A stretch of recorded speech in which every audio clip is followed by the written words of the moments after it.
ฝากถึงคนที่ลืมบุญคุณคนที่เคยช่วยเหลือส่งหาเงินให้ไปจังใดดิบดีๆปานนี้เจ้าของเรื่องเพิ่นว่าที่มาของเรื่องนี้เดี๋ยวสิเว้าขยายความให้ฟังเด้อเออผัวเพิ่นนี่อยากไปทำงานเมืองนอกนำเขาอยากไปทำงานต่างประเทศแล้วอะเพิ่นว่าญาติพี่น้องเพิ่นไปแล้วเขาได้เงินมาเป็นก้อนได้มาเป็นกอบเป็นกำลูกเมียเขาก็อยู่กินดีสบายบาดนี้เห็นลูกเมียเจ้าของลำบากบ้านเช่าเขาซื้อ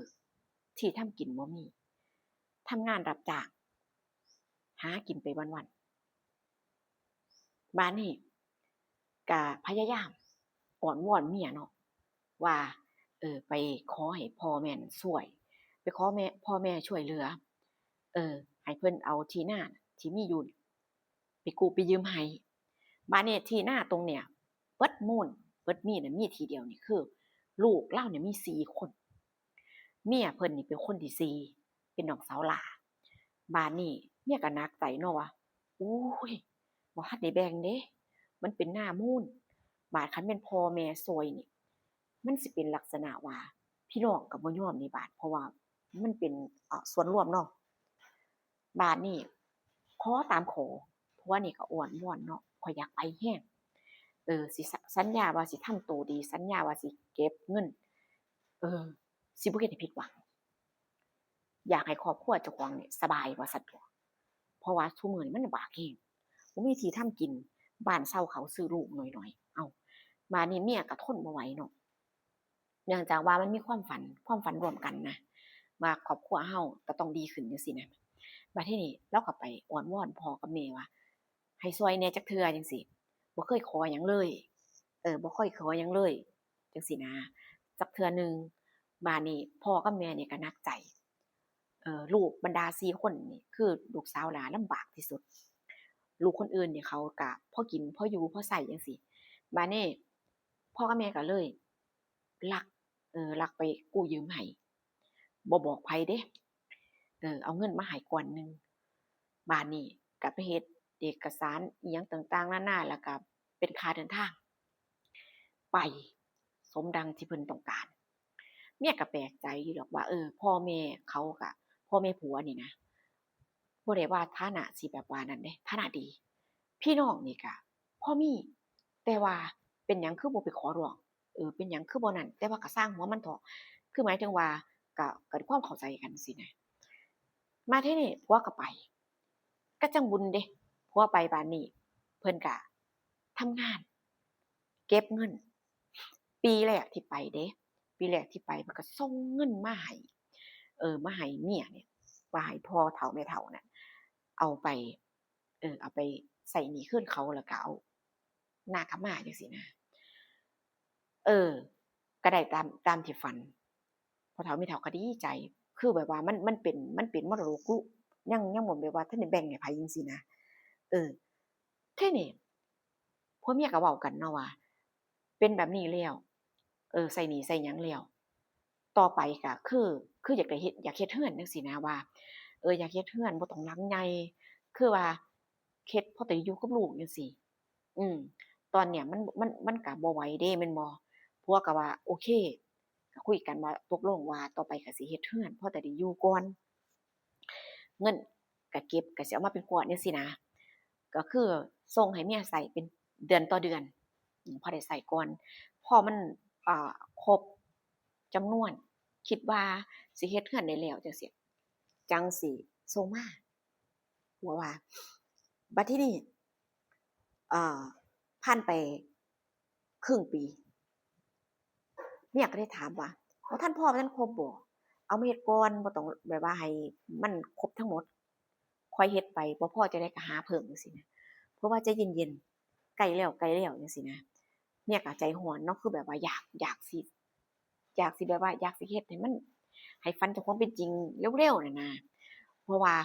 ทั้งในชีวิตบ่ทันมีเงินนำเขาจังซี้เนาะลูกก็ใหญ่แล้วลำบากลำบากแรงจังซี้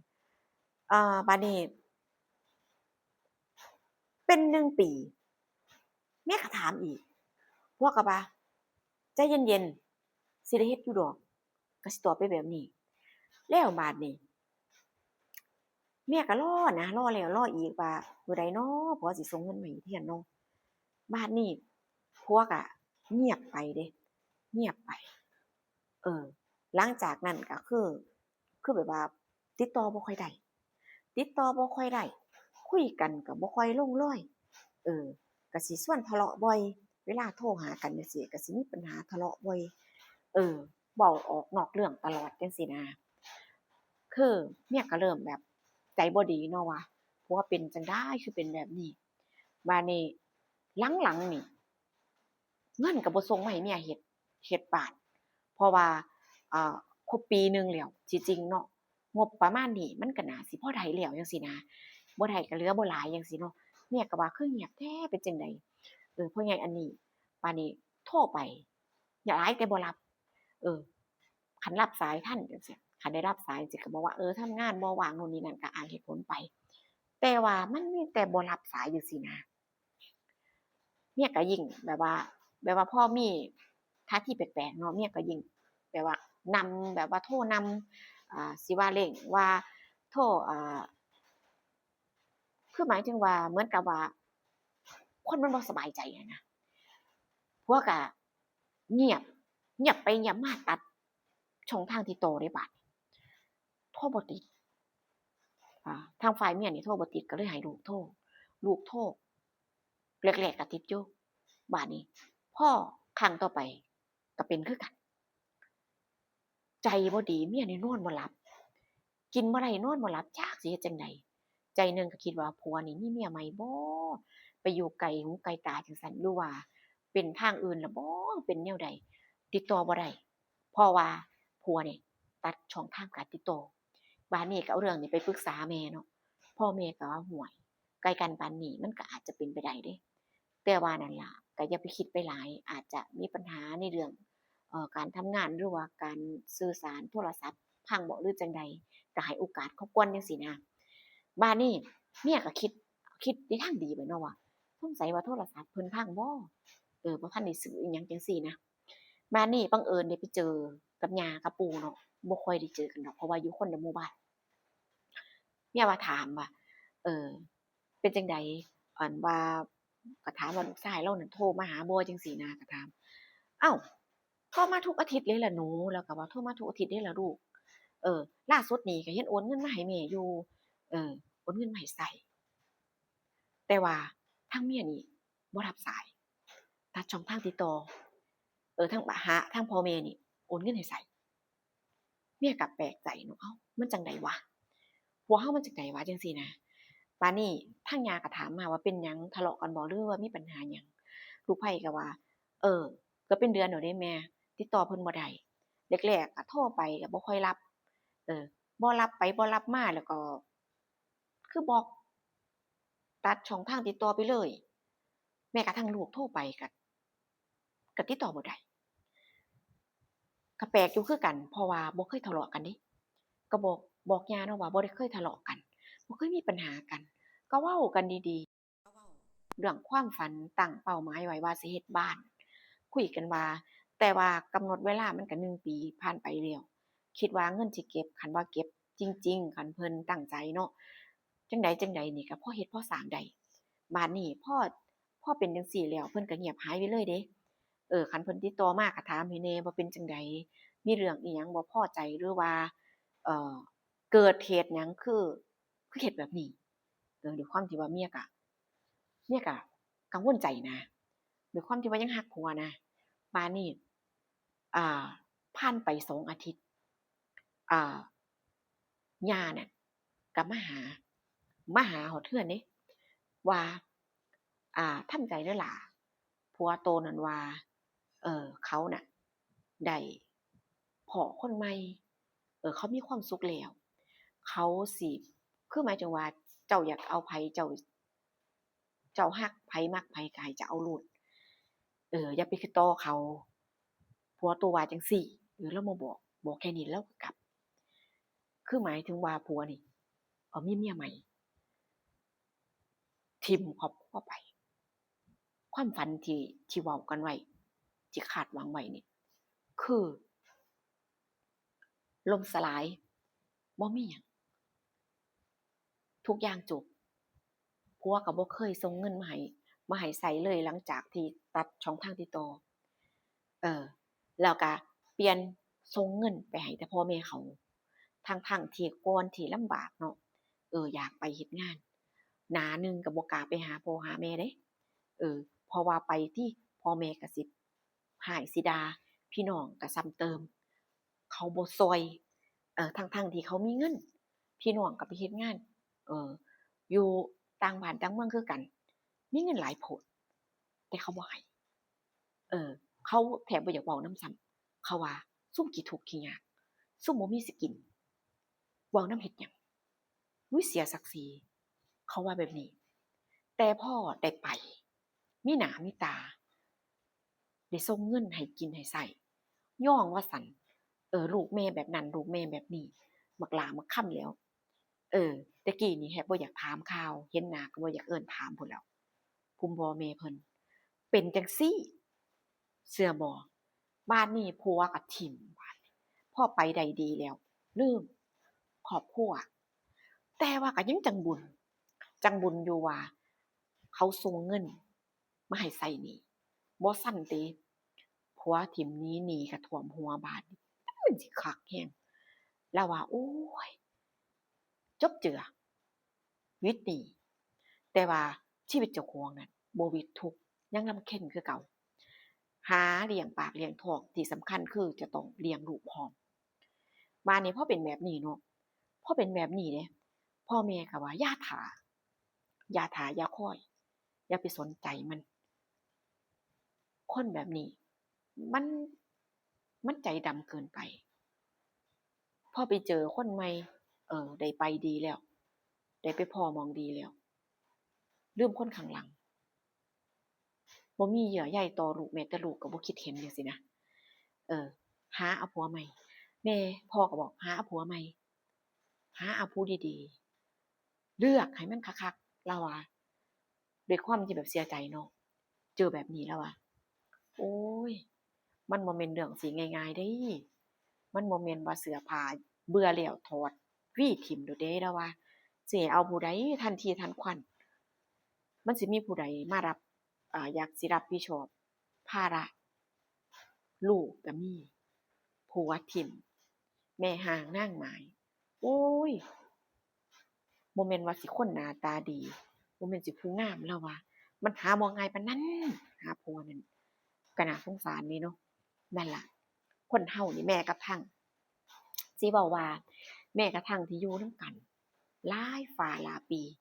สู้อดทนลำบากมานำกันเออก็ยังเฮ็ดกันได้ปานนี้ยังคิดบ่เห็นตอนที่แบบว่าลำบากนำกันนั่นนะ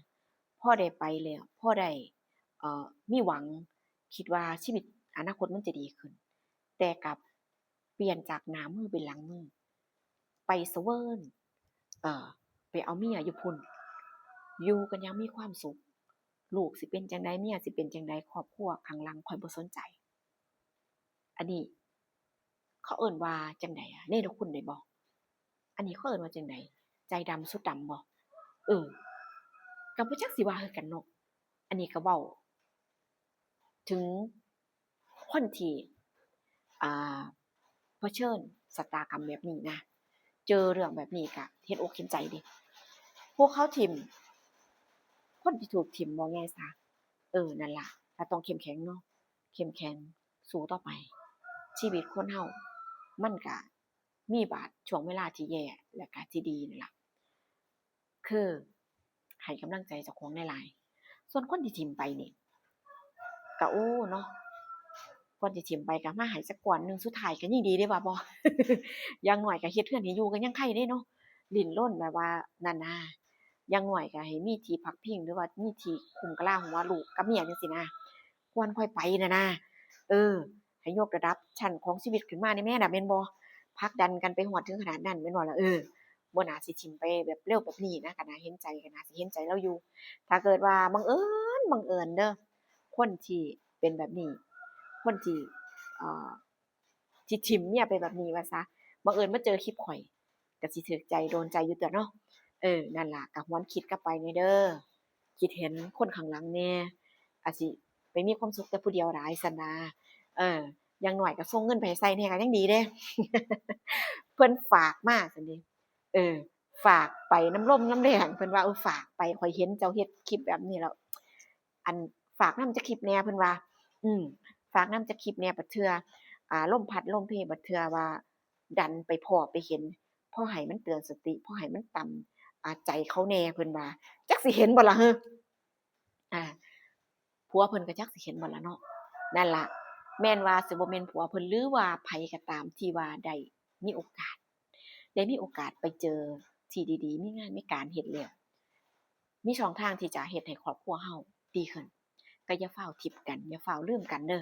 อจั่งใดก็จะให้คิดเห็นตอนที่เฮาสู้ลำบากมานำกันสักก่อนนั่นล่ะจั่งใดก็ส่งให้กันกินก่อน จังใดก็ส่งเลี้ยงดูกันไปก่อนซั้นหวะเนาะเป็นกำลังใจให้เด้อผู้ใดที่เป็นแบบนี้อยู่บ่อยากให้มีปัญหาบ่อยากให้มีเรื่องราวที่บ่ดีในทุกครอบครัวดอกอันนี้ก็เอามาเว้าให้ฟังเด้อพี่น้องเด้อคือขอให้เป็นข้อคิดสำหรับครอบครัวใดที่คิดนะคิดอยู่เด้ก็มีเล็กๆน้อยๆเบี่ยงเบนความรู้สึกความแบบว่าความตั้งใจจังซี้ก็ให้ระวังเด้อนั่นล่ะ เอามาเว้าให้ฟังพี่น้องจ๋าหวังว่าคลิปนี้สิมีประโยชน์เนาะเจอกันคลิปหน้าขอบคุณหลายๆที่เข้ามารับชมสวัสดีค่ะ